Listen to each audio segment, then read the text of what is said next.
I'm here now with Scott McEwen, who wrote American Sniper with Chris and Jim DeFelice, and Chris's friend Brandon Webb, also a Navy SEAL, who helped train Chris to be a sniper. I am so sorry for your loss. Thank you, George. And Scott, you wrote that Chris wasn't killed on the battlefield, but you believe he did give his life for his country. Yeah, I think that's true because Chris had devoted so much of his life to helping wounded and injured American military individuals returning from the war. And that was such a big part of who he was.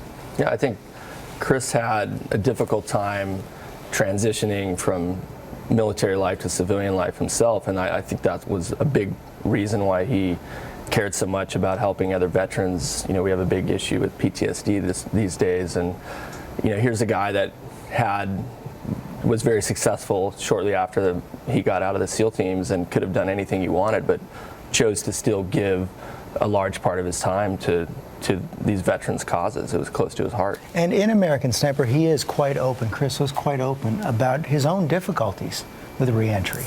It was very important to Chris that he could show that there is a light at the end of this tunnel, and that if you look to the light and you do the things that you can to help yourself and really work to get yourself out of these, if you will, PTSD scenarios that you get yourself in, that you can move yourself and get healthy again. And coming off his time in Iraq, which is just unparalleled, 4 tours, 7 medals, more than 150 kills.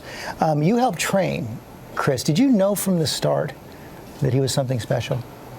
You know, we all knew Chris was a special guy, and you know, very humble. You know, to the time he got out, he didn't really want to publicize the number of kills. That it was all about the lives that he saved in Iraq and helping veterans, raising awareness around these veterans issues. And if any possible good can come out of this, would be to shine a bigger light, a brighter light on these problems that so many veterans are having right now. Yeah, and a lot of guys like Chris are taking the issue into their own hands and making a difference, because you know, the VA has gotten to be a pretty large bureaucracy and guys slip through the cracks. What is the one thing you want everyone to know about your friend?